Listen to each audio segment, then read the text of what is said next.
Ол әлемге аты шыққан кәсіпкер емес, бірақ Конор Макгрегор көп жұмыстану және жетістікке жету жолында күресу керектігін өте жақсы біледі.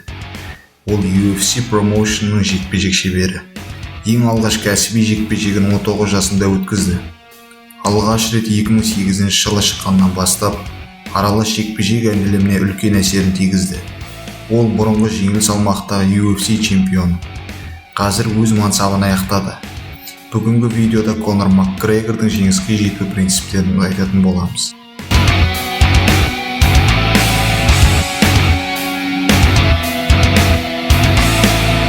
Сіз өз ісіңізді жақсы көруіңіз керек. Макгрегор MMA жекпе-жегін ұнататыны анық. Оны рингке шығып, қарсыласына қарап тұрған көздерінен байқауға болады. Сіз не істесеңіз де, оған қызығушылықпен, сол іске деген құмарлық қажет.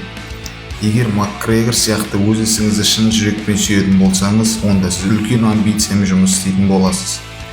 Сонымен қатар, Макгрегор және басқалар атап өткендей, егер сіз өзіңізге ұнайтын нәрсені жасасаңыз және өз ісіңізді сүйсеңіз, онда сіз шын мәнінде жұмыс істеп жатырған жоқсыз, жай ғана сүйікті ісіңізбен айналып жатырсыз. Өткенмен өмір сүрмеңіз.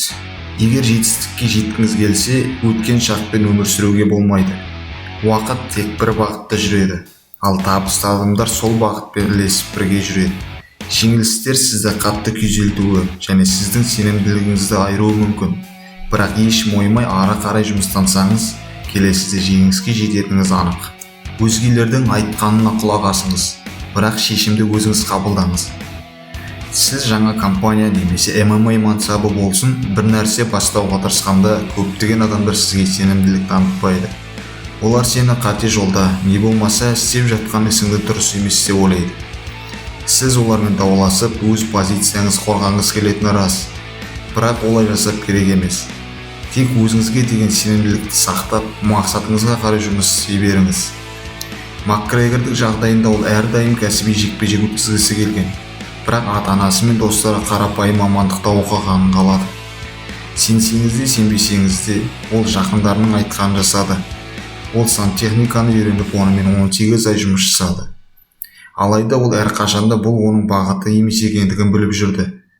Сантехник маманы болып жұмыс істеп жүргенде, кешкісін жаттығу залына барып өзін шыңдайды.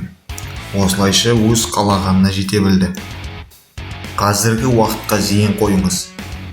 Ұзақ мерзімге мақсат қоя білген жақсы, алайда болашақтың артынан қуып жүріп қазіргі уақытта ұмытпаңыз, дейді Макгрегор. Күннен күнге жасайтын кішігірім әрекеттердің өзі сіздің өміріңізге үлкен әсерін тигізеді.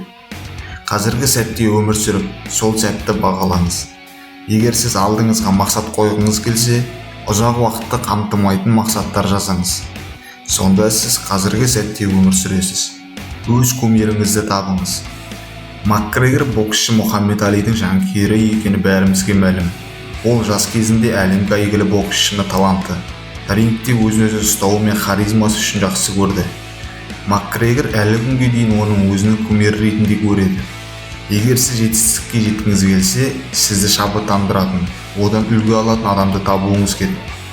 Ол сізге болашаққа жол ашады.